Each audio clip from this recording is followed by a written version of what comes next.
Assalamualaikum warahmatullahi wabarakatuh. Halo sahabat cerita kehidupan.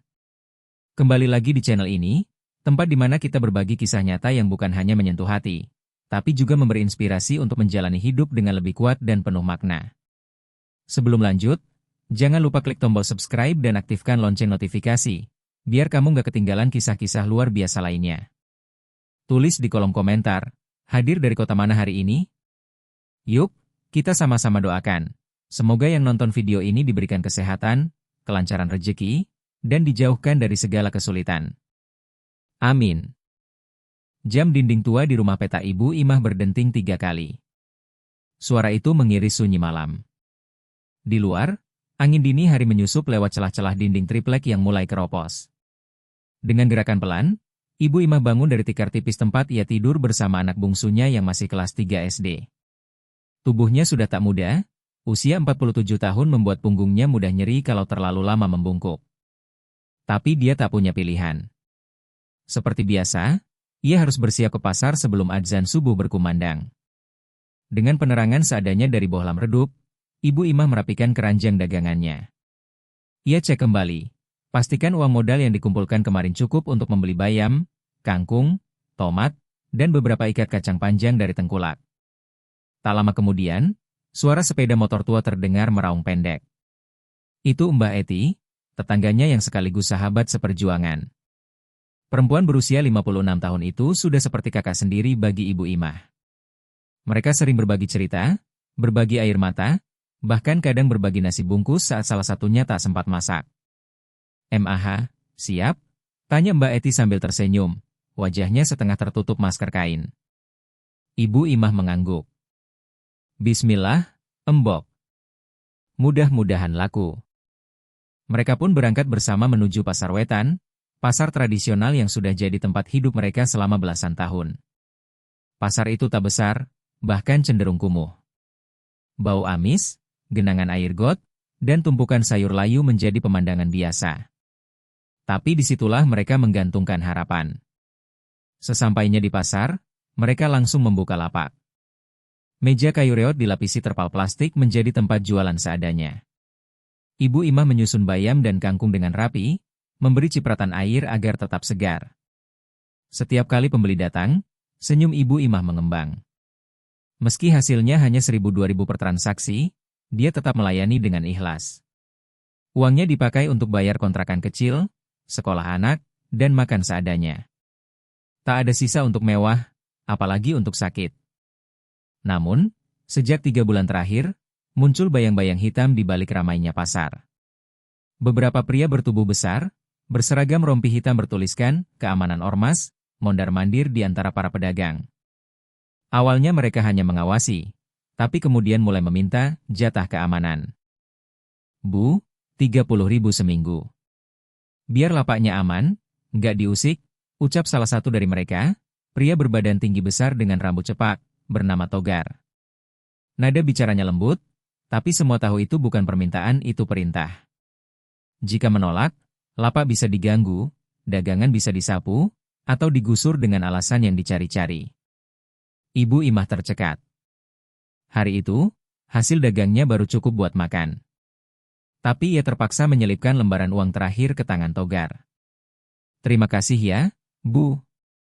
Minggu depan saya datang lagi," katanya, lalu pergi bersama 2 temannya sambil tertawa kecil. Wajah Ibu Imah pucat. Tangannya gemetar saat kembali menyusun sayur yang sempat berantakan. Di sampingnya, Mbah Eti memandangi dengan rahang mengeras. "Mereka pikir kita ini apa, Mah? Duit kita dari mana? Kita bukan punya toko besar, kita cuma jualan sayur." Ibu Imah hanya diam. Matanya mulai berkaca. Bukan karena takut, tapi karena merasa dipermainkan oleh sistem yang tak memihak. Pedagang kecil seperti mereka tak punya perlindungan. Bila mengadu, tak ada yang mendengar. Bila melawan, risikonya besar. Hari-hari berikutnya, tekanan makin terasa. Pedagang-pedagang kecil dipaksa membayar uang keamanan secara rutin. Beberapa yang mencoba menolak, mengalami teror, lapaknya dirusak, barangnya dilempar. Ada pula yang tiba-tiba diminta pindah lapak tanpa alasan jelas. Salah satu korban adalah Pak Agus, penjual tempe di sudut pasar. Suatu pagi, ia mendapati keranjang dagangannya terbalik, tempe-tempe berserakan di tanah berlumpur. Tak ada yang tahu siapa pelakunya, tapi semua paham pesan tersiratnya. Ibu Ima menyaksikan semua itu dengan hati teriris. Di satu sisi, ia ingin melawan. Tapi di sisi lain, ia punya anak yang harus dibiayai. Bila ia tak berjualan, siapa yang akan memberi makan anaknya? Setiap pagi, ia tetap datang ke pasar dengan wajah letih. Ia menyapa pembeli dengan senyum palsu, menyembunyikan kegelisahan yang terus menggerogoti pikirannya. Kadang, ia pura-pura sibuk agar tak terlihat menangis. Malam hari, ia berdoa dalam gelap, memohon agar ada jalan keluar. Ia tak meminta kaya. Ia hanya ingin hidup tenang, berdagang tanpa dihantui ketakutan. Suatu malam, saat hujan turun deras, Mbah Eti mampir ke rumahnya. Mereka duduk berdua, menatap tikar kosong sambil minum teh hangat. Kita ini dilindas, MAH. Tapi Gusti Allah gak pernah tidur, ucap Mbah Eti lirih. Aku percaya, satu saat nanti, bakal ada keadilan buat orang kecil seperti kita. Ibu Imah menggenggam tangan sahabatnya itu. Untuk pertama kalinya dalam minggu itu, ia menangis. Bukan karena takut, tapi karena merasa tidak sendiri. Namun mereka belum tahu bahwa badai yang lebih besar akan datang. Dan dari badai itu, sebuah keajaiban pun lahir. Pagi itu, suasana pasar lebih ramai dari biasanya. Orang-orang berlalu lalang, suara tawar-menawar terdengar riuh, dan aroma khas sayur mayur bercampur dengan bau tanah basah sisa hujan semalam. Namun, di balik keramaian itu, para pedagang kecil menyimpan rasa was-was yang makin menekan dada. Hari ini adalah hari setoran. Ibu Imah terlihat lebih murung. Dagangannya belum laku banyak, tapi ia sudah tahu, tak lama lagi akan ada tangan kasar yang datang menagih uang keamanan. Di sebelahnya, Mbak Eti sedang menyusun ulang tumpukan cabai merah di atas meja. Sorot matanya tajam, lebih tajam dari biasanya. Kok kayaknya marah, Embok? Tanya Ibu Imah pelan. Bukan marah, MAH. Tapi kesel. Kesel sama sistem yang membiarkan orang kaya kita diinjak terus. Aku ndak bisa diam terus. Ibu Imah menunduk, mengerti apa maksud Mbah Eti. Tapi ketakutannya lebih besar dari keberaniannya. Dan benar saja, sekitar pukul 9 pagi, 3 orang berbadan besar muncul dari ujung pasar. Mereka berjalan seperti biasa, langkah santai tapi mengintimidasi. Rompi hitam ormas mereka berkibar terkena angin. Di antara mereka, tampak Togar, si preman bertubuh tinggi dan berwajah dingin. Mereka berhenti satu persatu di lapak para pedagang. Uang berpindah tangan, kadang disertai senyum palsu pedagang yang memaksa ramah demi keselamatan lapaknya. Hingga akhirnya, mereka tiba di depan lapak Mbah Eti. Embok, jatah minggu ini ya, ucap salah satu dari mereka sambil mengulurkan tangan. Tapi kali ini, Mbah Eti tidak menggubris. Ia tetap menata bawangnya seakan tak ada siapapun yang berdiri di depannya. Embok, ulang si pria, nadanya meninggi. Mbah Eti mendongak. Aku gak bayar. Suasana langsung hening. Pedagang lain yang mendengar, spontan menoleh. Beberapa langsung pura-pura sibuk, takut terlibat. Tapi mata mereka tak bisa bohong, mereka penasaran dan cemas sekaligus. Kenapa, Embok? Gak mau aman lapaknya? Togar bersuara, suaranya tenang tapi menggertak. Lapak ini sudah aku bayar retribusinya. Kalau ada razia, aku siap. Tapi kalau kalian minta duit tanpa alasan, itu bukan keamanan. Itu pemalakan, ucap Mbah Eti tegas. Wah, sudah berani sekarang, ejek salah satu preman sambil tertawa pendek. Ibu-ibu ini kayaknya pengen jadi pahlawan pasar, nih. Mbah Eti berdiri dari bangkunya. Meski tubuhnya renta, sorot matanya menyala. Kalian pikir kita ini sapi perah? Uang kita dari mana? Dagang aja kadang rugi. Kita bangun jam 3 pagi, kehujanan, kepanasan, demi bisa makan. Terus kalian datang, minta jatah seenaknya? Itu namanya zolim.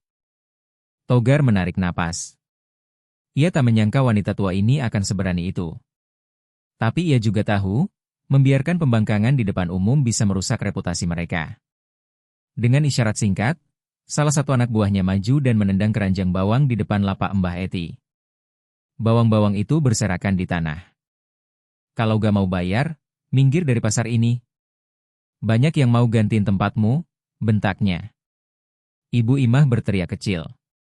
Ia buru-buru menghampiri, memeluk Mbak Eti yang tubuhnya mulai gemetar. Sudah, Embok, sabar. Jangan dilawan, nanti mereka beneran singkirkan kita. Mbah Eti terdiam, tapi matanya basah. Bukan karena takut, tapi karena harga dirinya diinjak. Ia memunguti bawang satu persatu dengan tangan bergetar.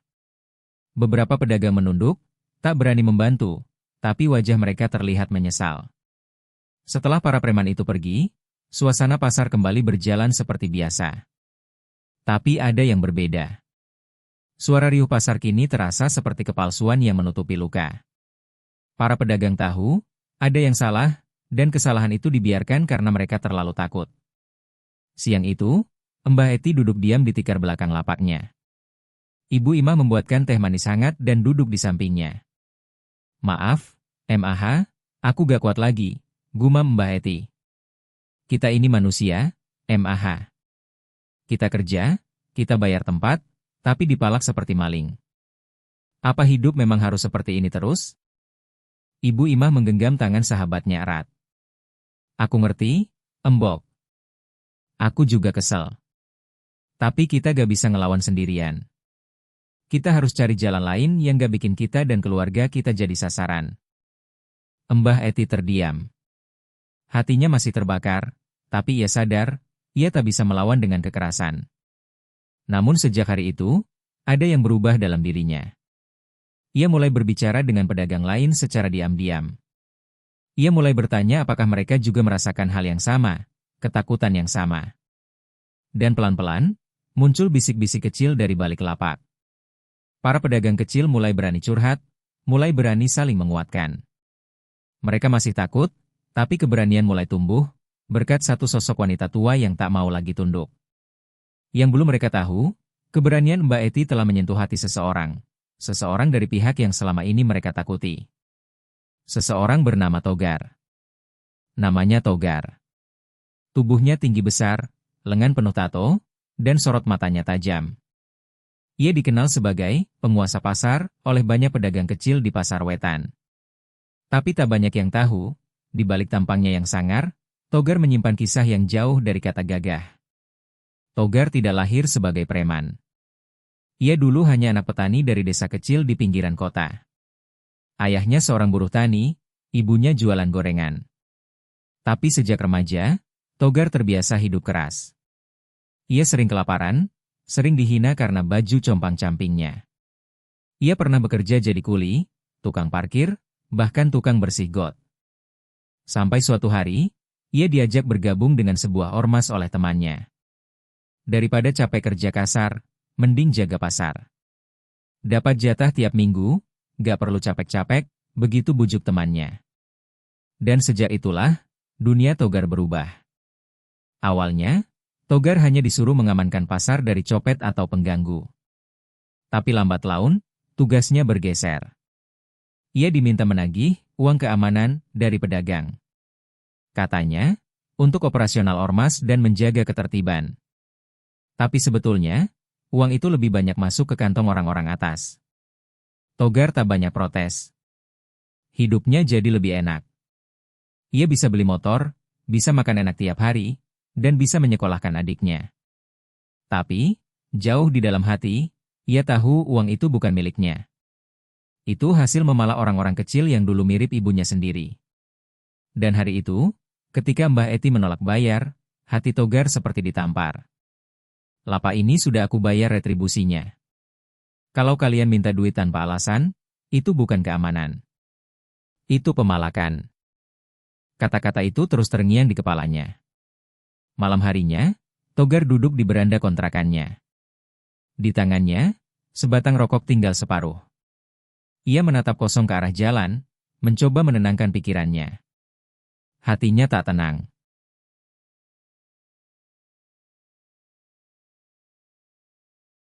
Wajah Mbah Eti muncul dalam benaknya, wanita tua yang berani melawan meski tahu risikonya besar. Togar teringat ibunya, yang dulu meninggal karena tak bisa bayar biaya rumah sakit. Ia ingat bagaimana ibunya bekerja keras jualan gorengan, dibentak-bentak pelanggan tapi tetap tersenyum. Gue jadi apa sih sekarang? Gumamnya pelan. Bedanya gue sama orang yang nindas emak dulu apa? Togar memejamkan mata, dan malam itu ia menangis. Bukan karena lemah, tapi karena sadar selama ini ia salah arah. Keesokan harinya, saat ia kembali ke pasar, langkahnya tak sekuat biasanya. Ia memandangi para pedagang yang menyusun dagangan dengan tergesa. Ia sadar, semua orang takut padanya. Dan saat ia melangkah ke lapak Mbah Eti, langkahnya terhenti. Ia melihat wanita itu sedang menyapu daun bayam yang rontok. Ibu Imah ada di sampingnya. Alih-alih menagih seperti biasa, Togar mendekat dan berdiri diam. Mbah Eti menoleh, menegakkan badan. Kau mau apa lagi? Suaranya dingin. Togar menunduk. Untuk pertama kalinya, ia tak membalas dengan gertakan. Saya mau minta maaf, Embok. Mbah Eti dan Ibu Imah sama-sama terdiam. Beberapa pedagang yang melihat, ikut melirik ke arah mereka. Saya salah. Selama ini saya pikir saya cuma menjalankan tugas. Tapi ternyata saya cuma nambah beban hidup orang kaya Embok. Saya malu dan saya nyesel. Suasana pasar mendadak sunyi. Tak ada yang menyangka seorang Togar bisa berkata seperti itu. Aku bukan minta kau jadi malaikat, Gor, ucap Mbak Eti pelan. Tapi kalau kau sadar, tolong hentikan. Jangan biarkan anak-anak muda lain ikut jalan yang sama. Hidup ini keras, tapi bukan alasan buat jadi jahat. Togar mengangguk, matanya berkaca. Saya gak bisa benerin semua langsung. Tapi mulai hari ini, saya gak bakal tagih uang keamanan lagi. Dan saya bakal ngomong ke yang lain kalau mereka gak berhenti, saya yang lawan. Sejak hari itu, Togar mulai berubah. Ia mundur dari ormasnya, meski ditekan dan diancam.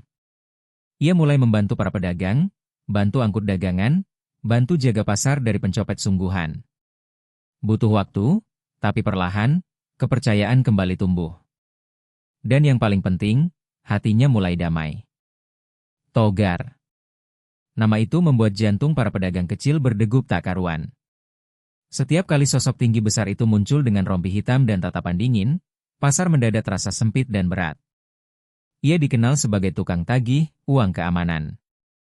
Tapi siapa sangka, di balik wajah garangnya, Togar menyimpan kisah kelam yang jarang diketahui siapapun. Togar tumbuh dalam kemiskinan. Ia anak keempat dari 5 bersaudara. Ayahnya sopir angkot, ibunya buruh cuci.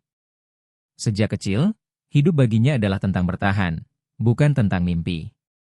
Ketika teman sebayanya masuk sekolah, Togar sudah sibuk mengangkat karung di pasar untuk beli beras. Waktu remaja, Togar sempat berjualan cilok keliling. Tapi dagangannya sering diusir karena tak punya izin, bahkan pernah ditendang oleh satpam pasar. Hari itu, ia pulang dengan tangan hampa dan pipi lebam.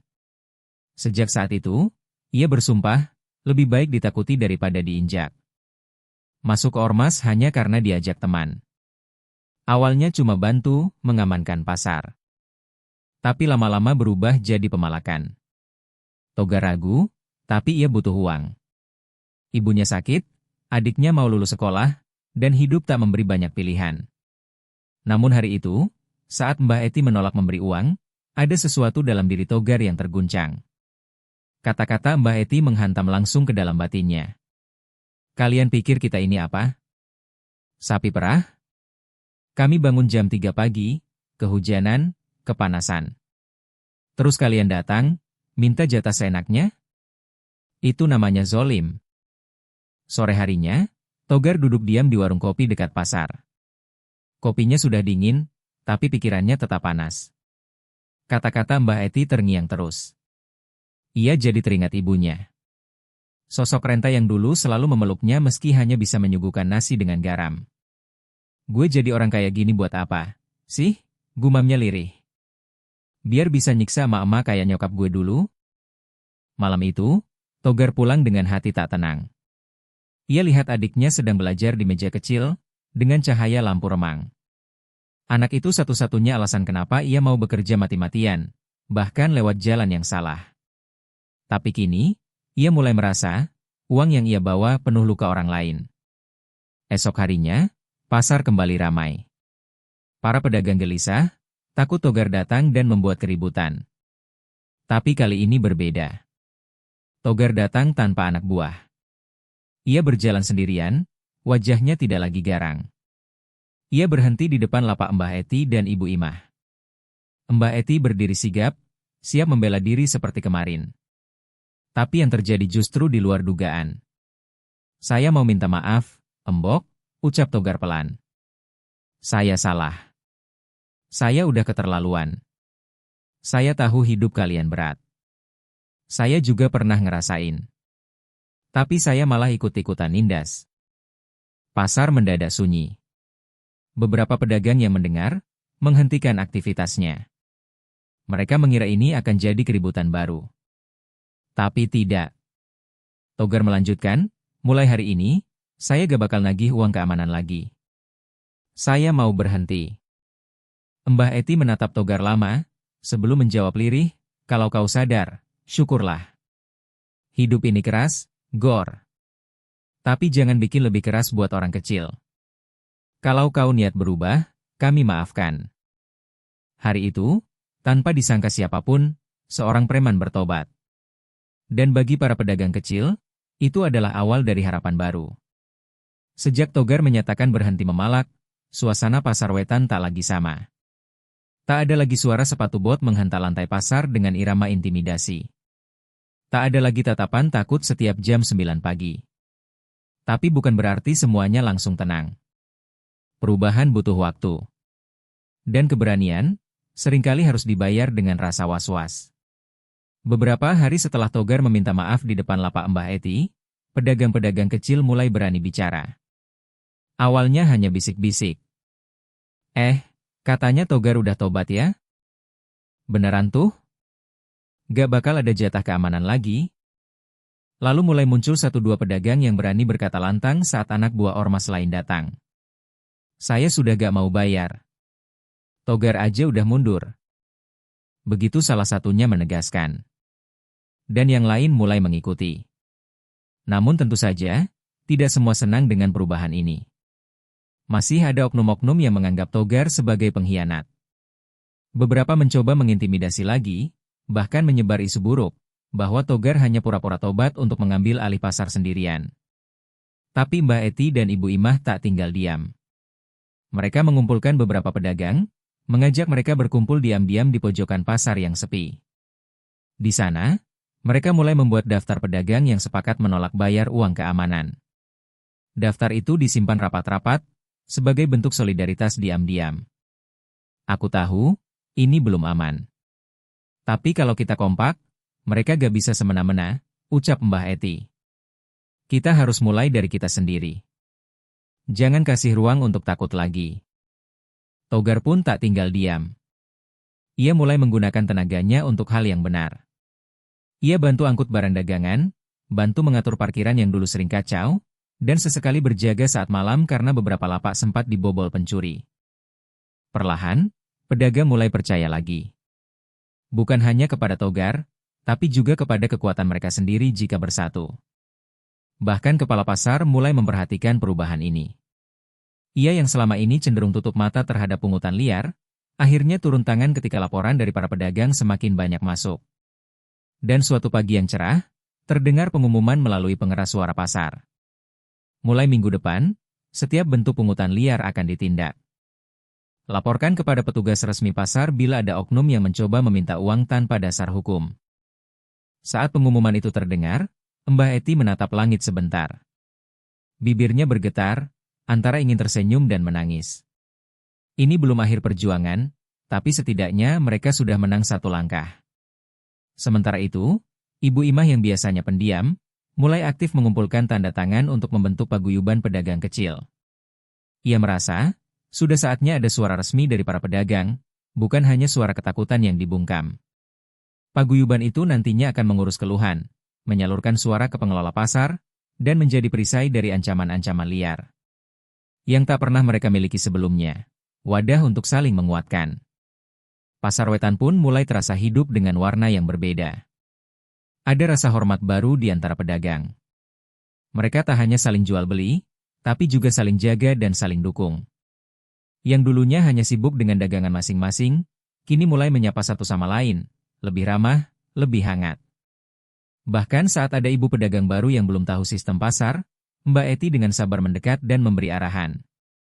Kalau ada yang minta jatah keamanan, bilang aja, saya ikut paguyuban Bu Imah. Gak ada lagi yang bisa maksa, ucap Mbak Eti sambil tersenyum. Perubahan itu mungkin tampak kecil. Tapi bagi mereka yang selama ini hanya bisa diam dan takut, itu adalah sebuah revolusi. Dan di tengah hiruk-pikuk pasar yang mulai pulih, berdiri dua perempuan tangguh. Satu dengan rambut yang mulai memutih, dan satu lagi dengan suara lembut tapi berani. Mereka bukan siapa-siapa. Tapi mereka telah membuat sejarah kecil di satu sudut pasar yang lama dibungkam. Waktu berlalu. Pasar Wetan kini bukan lagi tempat penuh ketakutan, tapi perlahan menjelma menjadi ruang hidup dan harapan. Pedagang yang dulu selalu was-was setiap pagi, kini bisa membuka lapak dengan senyum. Tapi seperti hidup yang tak pernah benar-benar tenang, badai kecil kembali datang, dan kali ini lebih menyakitkan. Suatu pagi, Mbak Eti tak datang ke pasar. Biasanya ia sudah duduk di lapaknya sebelum subuh. Tapi hari itu, lapak sayurnya kosong. Ibu Imah, yang merasa ada yang tak biasa, segera bergegas ke rumah Mbah Eti. Setibanya di sana, ia mendapati Mbak Eti terbaring lemah di dipan bambu. Wajahnya pucat, tubuhnya menggigil. "Mbah, kenapa nggak bilang dari kemarin?" tanya Ibu Imah panik. Mbak Eti hanya tersenyum lemah. Badan tua ini cuma kecapean, bukan apa-apa. Tapi bukan. Bukan sekadar kecapean. Usia dan beban hidup yang lama tertahan, mulai menuntut tubuh renta itu. Selama ini Mbah Eti menahan nyeri dada, sering pusing, dan sulit tidur. Ia terlalu sibuk menjaga pedagang lain, sampai lupa menjaga dirinya sendiri. Ibu Imah segera mengajak warga sekitar untuk membantu. Mereka iuran seadanya untuk membawa Mbah Eti ke klinik terdekat. Tak banyak yang bisa dilakukan di sana, selain memberi infus dan menyarankan rawat inap. Tapi Mbah Eti bersikeras pulang. "Aku nggak mau di rumah sakit. Aku cuma pengen istirahat di rumah, ditemani suara pasar." "Itu sudah cukup," ucapnya lirih. Kabar sakitnya Mbah Eti menyebar cepat. Para pedagang datang silih berganti. Togar pun datang, dengan pakaian sederhana, tanpa jaket hitam yang dulu jadi ciri khasnya. Ia duduk di sisi dipan, menatap wanita tua itu dengan mata basah. "Mbah, saya belum sempat bales semua kebaikan Mbah," gumamnya. Mbah Eti menoleh, menatap Togar lama. Lalu tangannya yang keriput menyentuh lengan mantan preman itu. "Kau sudah bales, Nak. Kau berubah. Itu cukup." Beberapa hari kemudian, subuh di Pasar Wetan terasa sepi. Langit mendung, dan gerimis turun pelan. Saat azan berkumandang, kabar itu datang, Mbah Eti telah tiada. Pergi dalam tidur, dengan senyum di wajahnya. Kabar kepergian Mbak Eti menyapu seluruh pasar seperti angin dingin. Para pedagang menangis. Tak ada teriakan, tak ada suara gaduh. Hanya keheningan dan isak tangis kecil yang terdengar. Bahkan beberapa pembeli ikut menunduk, seakan tahu, pasar kehilangan salah satu penjaganya. Hari itu, pasar tutup lebih awal. Semua pedagang ikut mengantar Mbak Eti ke tempat peristirahatan terakhirnya. Di antara mereka, Togar berjalan paling belakang, membawa karangan bunga yang ia buat sendiri, dengan tangan gemetar dan mata sembab. Di liang lahat, Togar berdiri dan bicara. "Dulu saya pikir keberanian itu ditunjukkan dengan suara keras dan badan besar. Tapi saya salah. Mbak Eti yang lemah itu, yang paling berani di antara kita. Beliau melawan dengan hati, bukan dengan pukulan. Dan hari ini, saya bersaksi hidup saya berubah karena beliau." Setelah pemakaman, perubahan di Pasar Wetan tak berhenti. Justru semakin kuat. Ibu Imah yang kini menjadi ketua paguyuban pedagang, mengusulkan nama lapak Mbak Eti dijadikan lapak bersama Mbah Eti, tempat penyimpanan sayur untuk pedagang yang baru memulai, tanpa pungutan sepeser pun. Dan lebih dari itu, perubahan paling besar datang dari Togar. Ia tak lagi dikenal sebagai preman, tapi sebagai Togar Satpam Pasar, gelar baru yang ia sandang setelah resmi bekerja menjaga keamanan pasar, bukan sebagai penagih, tapi pelindung. Ia sering berkata kepada anak-anak muda yang coba-coba meniru jalan lamanya. Kalau kalian ngerasa hidup keras, jangan bikin hidup orang lain lebih keras. Kalau mau dihormati, jangan pakai takut. Pakai hati. Dan entah dari mana datangnya, lapak-lapak kecil mulai tumbuh di sudut-sudut pasar. Pedagang baru bermunculan. Ada yang menjual bubur, keripik, bahkan ada ibu muda yang buka lapak buku bekas. Mereka datang karena tahu pasar ini sudah berbeda. Pasar Wetan kini adalah rumah. Bukan hanya untuk berdagang, tapi untuk belajar bertahan, melawan ketidakadilan, dan mempercayai kebaikan. Dan di pojok tembok pasar, Ibu Ima menempelkan sebuah figura kayu, berisi tulisan tangan sederhana. Di sini pernah berdiri seorang perempuan tua. Ia tak punya pangkat, tak punya jabatan. Tapi suaranya mengubah banyak hidup. Namanya Mbah Eti. Dan kami akan terus melanjutkan langkahnya.